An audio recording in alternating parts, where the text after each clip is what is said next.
Open Market is sponsored by AdLib, the self-serve DSP solution making advertising easy. What do the world's largest demand-side platforms have in common? They're effective, but they require large annual contracts and spend minimums. With AdLib, growing agencies get a single platform that connects to every top global DSP with no contracts, no spend minimums, and G2's #1 ranked support. That means access to the entire universe of TV, digital out-of-home, audio, display, video, and native without a hassle and with no blind spots. It's incredibly easy to use, plus it can automate most of the work your team spends hours a day doing manually. Get the most powerful media buying technology without the barriers to entry. Check out AdLib at getadlib.com today. Welcome to Open Market, a podcast about building companies in the advertising industry. I'm Joe Zappa, joined by Franchi, and the man newly revolutionizing CTV advertising, Arthur Querou. Like as I was saying, we're currently at our company-wide offsite in Colorado. We unveiled lots of new products at the same time. So pretty exciting period for us right now. Did Joe get your last name correct? Yeah. Pretty good. Pretty good. If you want the pronunciation like perfect, it would be Querou. But I'll go with it. No worries about that. Hold on, Joe is good with French. J'ai pas dit votre nom en française parce que je l'ai fait la semaine dernière avec Mathieu Roche, and Eric was shook when I did that. I've never seen him so stunned, but yes, I can occasionally whip that out. Yes, sir. I cannot, so I will refrain. Anyway, Arthur, thank you for taking time during what has been a big week for you on the company front and on the product front. And you had a unique product launch this week that we'd love to talk about. You know, this pod is about building companies, but we take certainly a very GTM, right, sales and marketing focused lens to it. And you had some, I think, unique things that you did from a marketing standpoint. So we'll let Joe kick it off, but looking forward to a conversation about some of the unconventional things that you did. Yeah, Arthur, tell us why you did it this way. So obviously, a month or two ago, there was the big Viant AI launch that took the industry by storm, and you guys took a little bit of a similar attack here, doing a highly produced 10-minute video. A bunch of executives, I said it was like speed dating a bunch of men with various European accents. And you guys were walking us through the product. So tell us like what you launched, and more importantly, for the sake of this pod, why you did it the way you did. Yeah, definitely. Not gonna like try and sell vibe, but basically we've like developed some really cool products around like AI, which is like creative generation, AI assistant, which is like a media planning, but named differently for SMBs, like a publisher platform, and like our performance engine, because like we're very performance oriented. When it comes to marketing and adtech in general, Vibe is a pretty like unique company because like we're going after the SMB market in the large definition of it. So from like little plumbers up to like very large like e-coms and apps. And when you go at that scale, you need to have a marketing that really resonates and is also a bit noisy in some ways. And we try to be different, especially like when it comes to the codes of like adtech in general and adtech marketing, which in my opinion is pretty bad. And usually adtech companies tend to talk to other adtech companies and not to clients. Adtech is very self-centered, and basically we're trying to like put clients at the center of our marketing, basically the product that we build for them and our clients. And that's exactly what we did with the keynote. It was really like showing the product that we're proud about because like it's fully self-serve. And on the other side, like sharing like a customer story that we did with one of our client, carstickers.com. And yeah, that was like very cool to go like shoot in Oregon, like in their office. And yeah, and the reception is pretty good. Our clients and our audience like kind of understand what we're talking about and what we're doing, and it's highly appreciated. And so yeah, we'll definitely double down on that kind of marketing, basically. Well, you're going to have to do something different because now everybody's going to copy it if it's so successful for you. We'll see. How was the process? So for those who haven't seen it, it was extremely high quality, to Joe's point, 10-minute professionally produced video with exec speaking, product demos, a customer use case. It was really well done. What was the process like? How much work did it require? How much time of yours did it require? Whose idea was it? Just kind of walk us through. Yeah, the genesis is actually pretty fun. somewhere around like mid-July, end of July, one of our UX designer kind of like demoed me, like our new AI assistant. And I was like so shocked by the quality of it that I said like, we have to do a keynote. Like, and as I knew, like, there were like other products in the work, we just decided like, okay, F it, like, let's do it. And so we went pretty fast because like, it was like 3 months, but actually really like 2 months long project.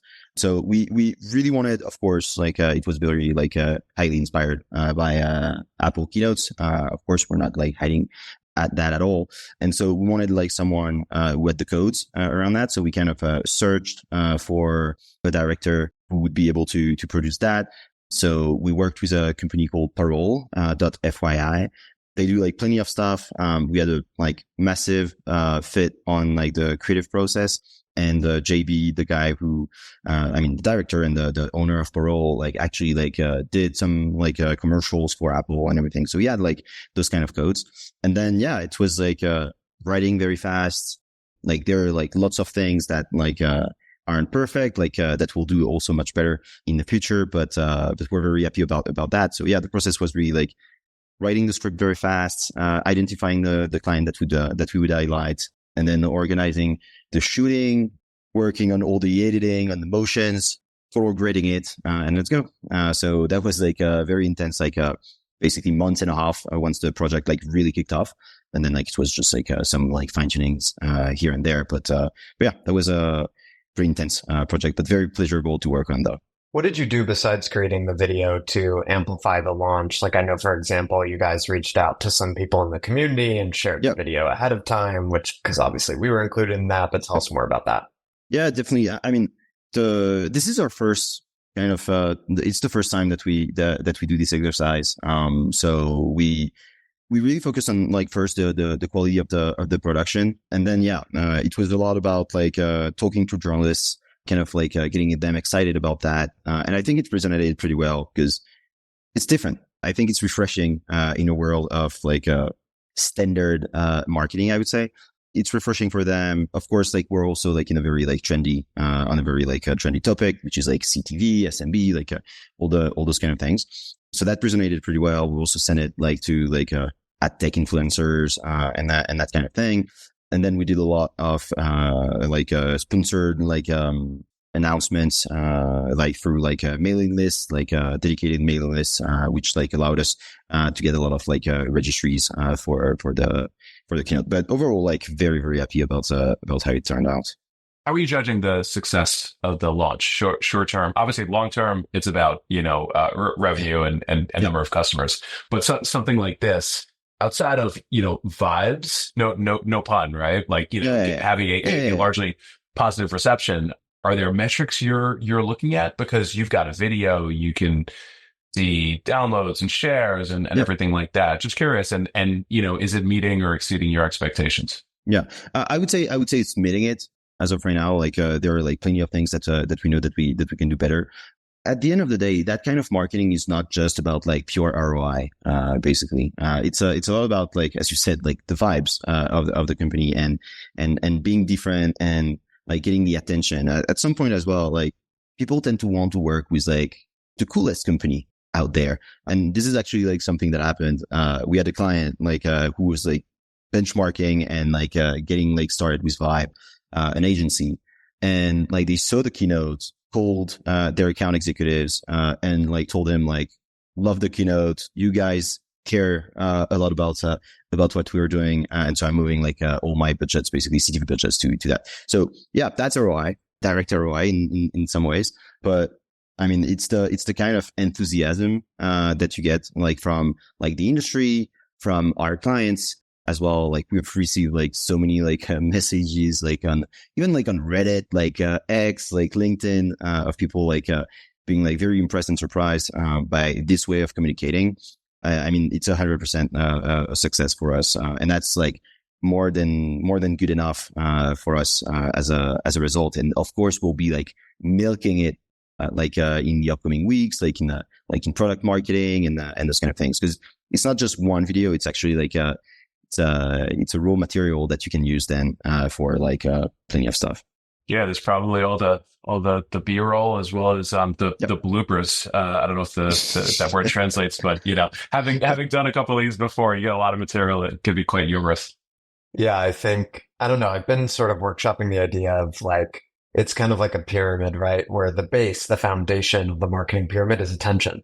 Like a lot of people don't like that because they feel like attention is frivolous, but it's like just literally like metaphysically, you can't accomplish anything from a marketing perspective if people aren't paying attention, right? So it's like attention is the foundation. I think something splashy, something unusual, highly produced like this is really good at that.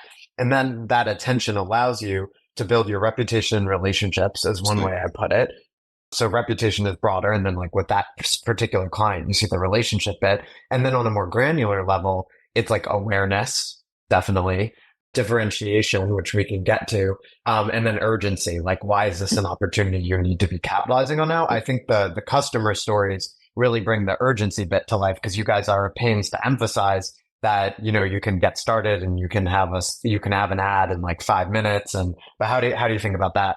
100%. Like, at Vibe, our mission is like, of course, like we do a lot of like performance marketing for Vibe itself. And that's not necessarily where you get like the most creative, or at least in terms of quality. But there, as you said, like it's attention, it's awareness of like who we are, what we claim as well, what we believe in. And that like transpires, from it. And then like you also have like lots of kind of side effects, like when it comes to like the partnerships, that we're doing with, for example, like the publishers, that really helps attracting talents. The Vibe is getting, of course, a lot of traction, in the ad tech industry, as well as like, outside of it, like, for like tech roles and this kind of thing. And it's important to show that the company has high ambitions. And I think that's also like, a translate stat. And then just like for our tech team, like work their ass off, like to like, get those products like ready, shipped.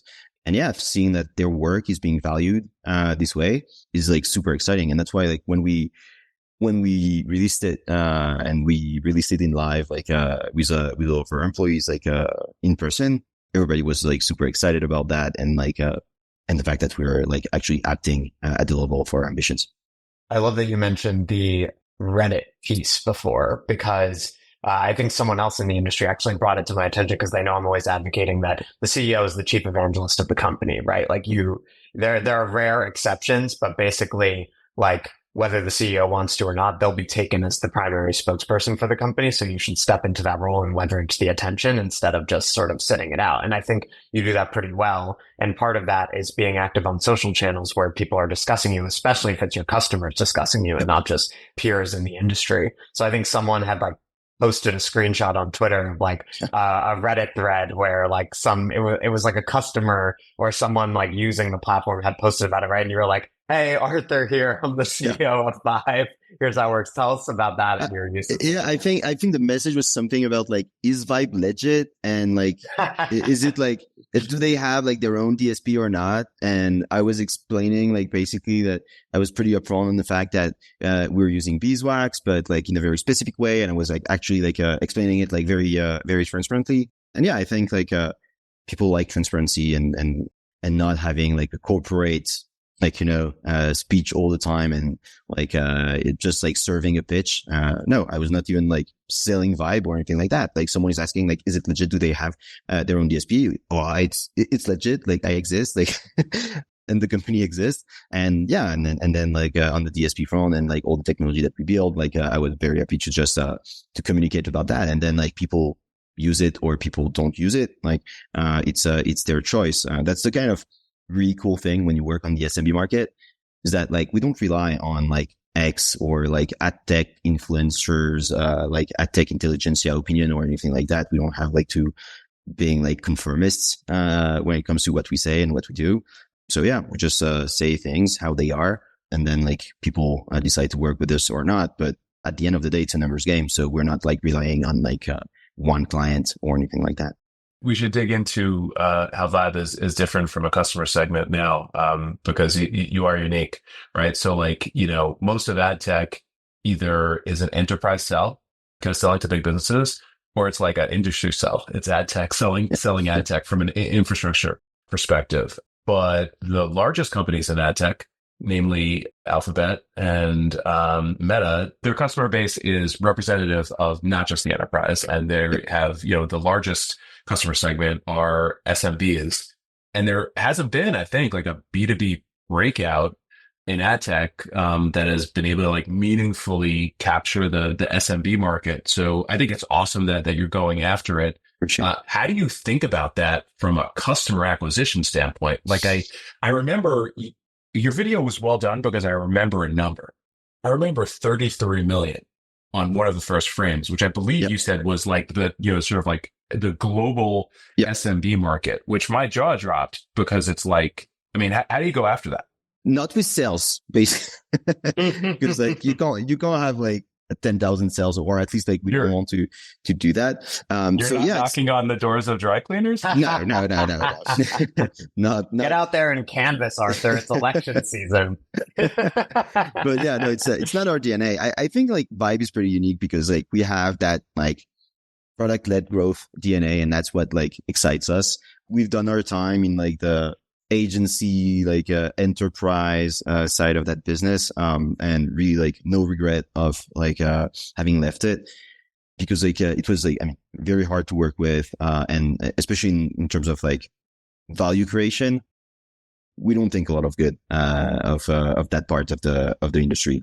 But yeah, when it comes to SMBs, you have to do things very differently, and I think like not a lot of companies like go after it because the playbook is unknown.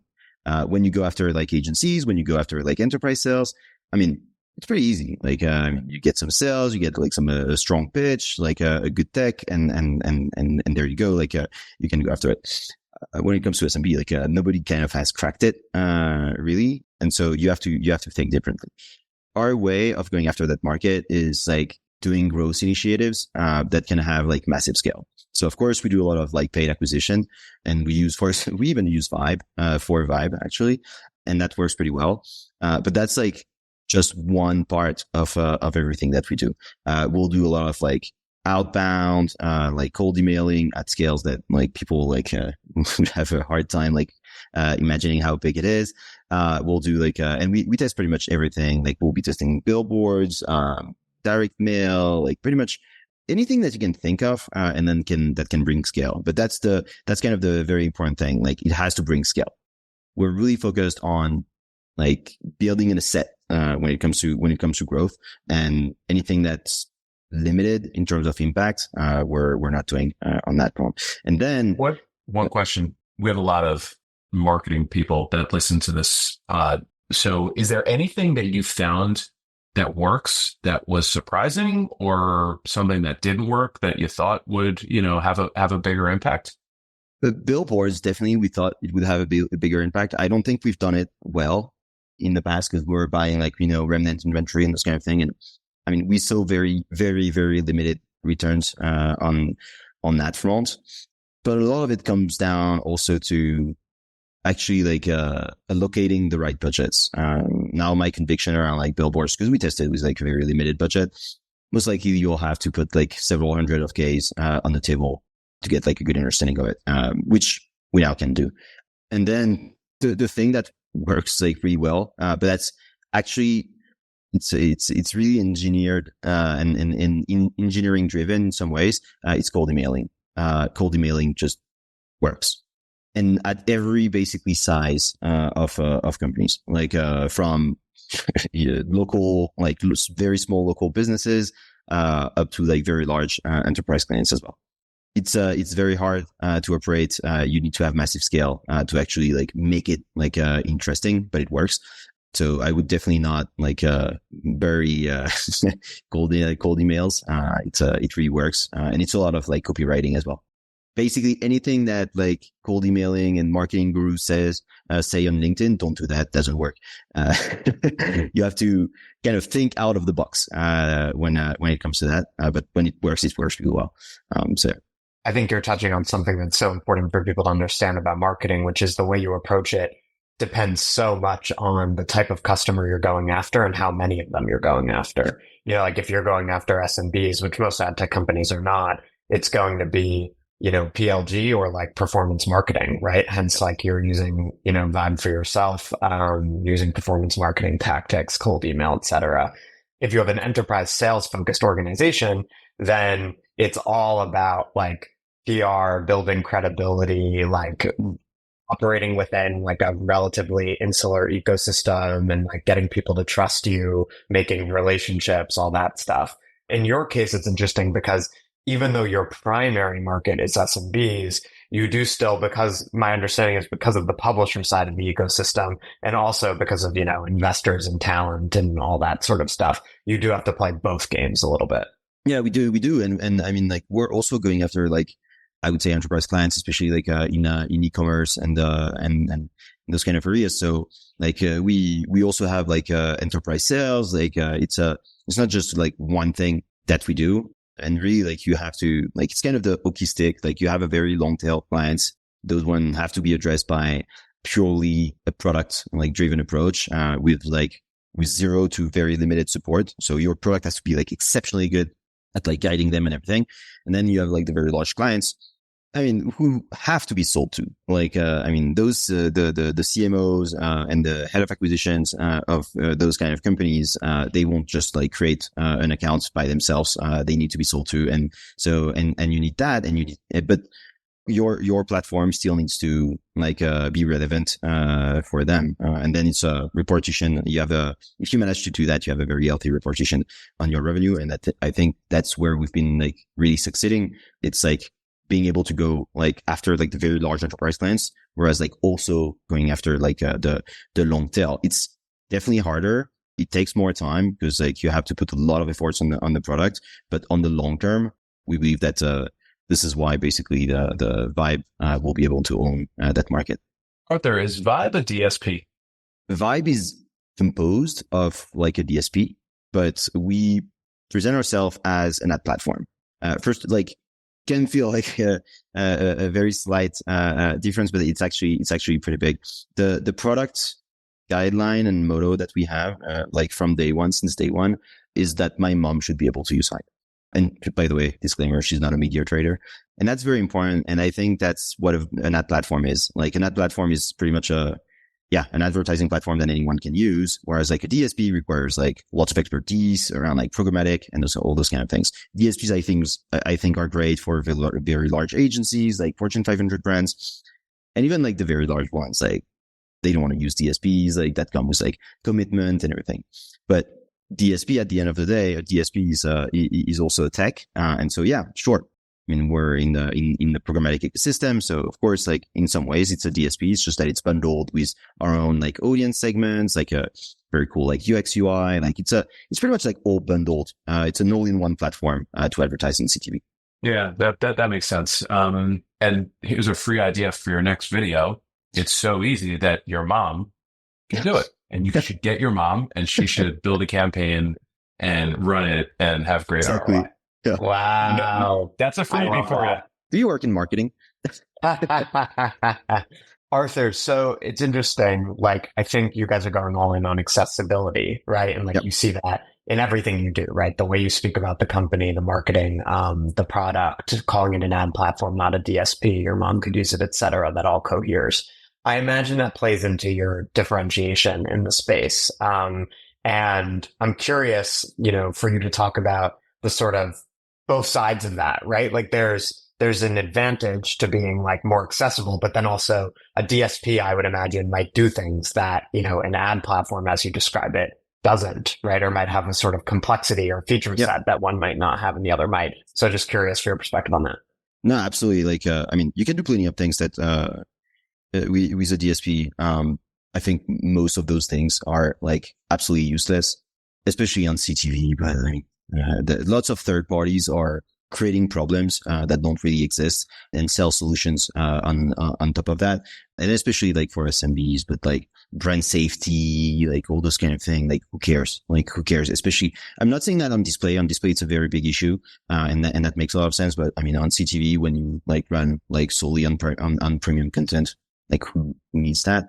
But if a client wants like those kind of features, just use a DSP. Like Vibe is not what you're looking for. Like Vibe is like the cool thing is that it allows us basically to be very opinionated, and that's also very important when you want to build a platform around performance, because freedom in programmatic kind of kills the performance. When you can like add like tons of complexity in your campaign setup, usually that doesn't really translate into into performance. Whereas like within that platform, as you bundle everything, you can like really build an experience and a user flow that guides them to performance. Like the way we expose the inventory, we can expose it in a way that like we know will maximize performance. Like the way people can like mix audience, we can like limit a lot of things. And so all those things like we can do because we're in that platform and we can be opinionated. Whereas like in a DSP, it's like you can do anything. So if you're a massive expert, like you can do like some crazy stuff and get a lot of performance. But our clients don't have time for that. I like to compare like basically Vibe and DSPs in general, kind of as like Linux, or like Unix systems and macOS. Like, sure, if you're super good with Linux and you know how to code and like navigate Bash, like cool, like you'll be able to do like some pretty cool stuff and like very hardcore stuff. But 99% of the people don't know how to even boot such OS, and that's why we've built the kind of Mac OS for CTV, where sure you can't do exactly the things that you could do on Linux, but at least it works and it's simple to use. Yeah, the Linux comparison is great because it's a classic. What we're really talking about is like a classic counterpoint in like a market where you have sort of a simpler option, and it's like it's streamlined, it's accessible, it's fast, it delivers results, and then you have a more like complex, maybe like full functionality option, and they're going to make a different kind of argument, right, about where for advertisers who need this level of complexity and customizability, yada yada. And so it seems to me like you have a very good understanding of like what role you want to be playing in the ecosystem. Yep. And then it's just for each company to understand its role relative to the others and make that case so that there's alignment between how the product is, how the company is presenting itself, and what sort of customers they're going after. Yeah, exactly. And it's also like, because when you do that, you have to be like very clear in your mind about like what you can do and what you want to do and what you don't want to, and not be greedy. Because as we grew, as we got like also like some like press coverage and everything, like we had like very large agencies like reaching out to us and like willing to work with us, but with like their kind of conditions. And we told them like, look, we're not going to do that. Of course, like you have a lot of budget, but based on what you want to do, just use the trade desk. Like it's it's a perfect solution for that. Like just Vibe is not paid for you, and that's okay. Like, and that's okay. How did publisher and media company and streamer conversations go when you talk to them about Vibe and, you know, the concept of bringing like, I don't know how many customers you have, but could be thousands of potential new brands to run across their properties. And have you built like processes to manage that? I'm talking about like creative approval and brand approval, because SMBs, you're going to have all types and you're going to have, you know, varying creative types and everything like that. Like I realize it's sort of kind of wonky, but this is very interesting ad tech stuff. Like how does that work? No, of course. Like there have been like more than 10,000 like campaigns that are run on the platform. Wow. So of course, like I think we're nearing like 5,000 like clients right now. So the scale is massive. The publishers are very welcoming to us because like we bring that demand that is very unique, and I don't think like any other company has been able to kind of grab that kind of demand at that scale. And it comes with lots of like positive effects for them when it comes to yield, when it comes to also user experience in their like streaming platform, because it brings like diversity. That's the great thing. At the beginning, there was some kind of like weird discussions because some clients, some publishers, kind of were seeing us as competitors, especially the ones who have like their own like ad platforms. Yeah, I don't know if they have like a local sales team, right? I can imagine not being concerned. Exactly. But when you think about it, like it's exactly like if you're an e-com brand, basically, like you have products that you sell. You'll build your own like website because you have some kind of endemic demand, and that's great. And you should do it, like definitely. But then, well, you'll probably sell on marketplaces and Amazon in general, because like that can bring you the scale as well. And it's not like competing per se. It's just like two ways of accessing like your products. And some people prefer to buy it from Amazon because of the ease of use and of the platform, and then like some people will want to buy direct from you, and those are like two different use cases. And like if you don't have both, like you'll just miss on one part of the demand. So now like we really like collaborate with the publishers, and which is great, and that allows us also to like build a better experience for our clients. And yeah, the second part of your question, sorry about that. So on that, so we use beeswax. Beeswax, that's a part of the job. And this is why that's also like some part of the reason why we use it. And we also have, it's actually a pretty funny one. We have an AI, that like watches like pretty much all videos that we have. And the fun thing is that it's pretty bad. Like it sees basically nudity and violence and guns, like pretty much everywhere.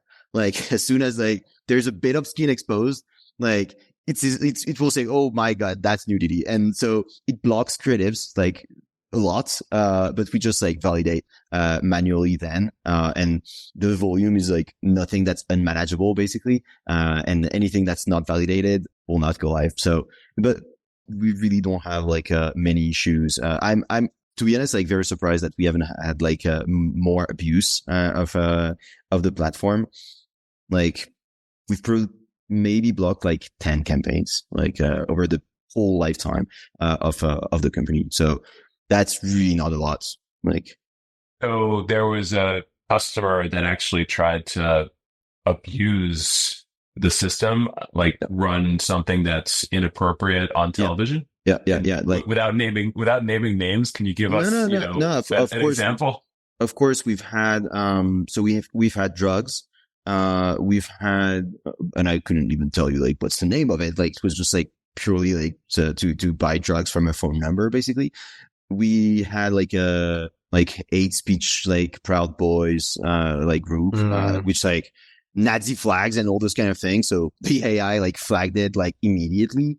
Yeah, and we had like a few like nudity, which was weird. I think it was just like people trying to like see if it can go through. It can't. But yeah, that's pretty much about that. But it's not a massive issue, and nothing went live on TV. Like that's also very important. Like nothing, not a single impression for any of those. It is not funny, but actually extremely funny to imagine being like, "Oh, John, your local cocaine dealer." That was pretty much that. That was pretty much that. So it's pretty funny, but yeah, obviously you need to have controls in place for that. So that makes sense. I imagine like Disney would not be particularly thrilled if they ran like cocaine ads. So. Nah, I don't think they'd be very happy about that. But I don't think any publisher would be very happy about that, to be honest. Yeah. That's very critical for us. The creative validation, and even though we don't have like many problems, like we still invest on that front because it's the kind of thing where that's also why like publishers trust us. So very, very important. So we'll wrap this just with maybe a final question. You're at a company offsite. How big is the company? So now we're like around like 120, like getting to 120 people, something like that. We grew like so at that offsite, we're about 90 people, cause like lots of people have also joined the company. But in February at our last offsite, we're like 40. So like the company is growing like super, super fast. Yeah. Hyper growth. Yeah. The past 6 months have been like pretty crazy. So you're probably at or past the point where you know everybody's name. That was true 48 hours ago. Now it's all good. Like I now know everyone. Yeah, offsites are very good for that. Yeah. What had the impact of this week, and obviously well timed with the launch and the video and the press? What has the marketing presence done for the company internally, and have you done anything around that to galvanize the employee base around all the marketing? We communicate a lot internally in the company. We're very like transparent about everything. So of course, like they knew about what all that was announced. We've also like spent a lot of time with the team. So with like some kind of circle sessions, like collecting feedback from them, answering their questions. We've highlighted basically the next 3-year strategy and a lot about like also answering like what's the plan with Vibe, what's the goal with the company, because like they see a company that's growing very, very fast. And it both can be like exciting and frightening in some ways. And yeah, so it's important to, I wouldn't say reassure them, just to tell them the truth, and like they like it or not. The news is that I think pretty much everyone is like is super excited, and I think like they like it, or they don't tell me that they don't, but no, everyone is like super pumped. We're a remote company, like fully remote company, so it's important that we do those offsites. We do 2 a year, one in the US, one in France every year, and fly everyone. Carbon footprint, it's not where we're the best, but we're getting better. But yeah, so it's a very like exciting moment in the company, and I don't know if it's marketing. It's just like sharing with the team and being very, very transparent. This is something that has been like very positive for us in general, and maintaining the vibe. I think that's also very important. I think that's what everyone is the most shocked about like this week, because the company grows so much, so lots of new faces, and the vibe is the same as when we're like 40 or 20 people. And this is a question I don't know how to answer, how we've done it. People have asked me like, how did you maintain that? And I'm like, to be honest, like, I don't know. Like, we've just like hired like nice people, like who are like us, and that works. Yeah. I think, having, been there before, the hows will emerge, later. Yep. When you have some time to sit back and reflect, and you're not in the middle of all of it. And you'll be able to, I think, tell a great narrative once you've achieved the mission. Arthur, this has been awesome. Thank you very much for taking the time during a busy week. How can people get in touch with you or learn more about Vibe? Yeah, absolutely. So to learn more about Vibe, vibe.co, and people can register and play around with the platform. Even if you're in adtech, we don't care. Go ahead, play with it. If that can inspire like your own company, like to create better products, we'll be happy. And yeah, people can reach out to me, like Arthur at vibe.co, or on X, Arthur Querou, so Querou, or Reddit. But yeah. Awesome. Great. You want to take us home? Yeah, thanks so much for listening, everyone. Please like, subscribe wherever you found us. Thanks for listening. We'll see you next week. Thanks, Arthur. Welcome. Bye, guys. Thanks, everybody.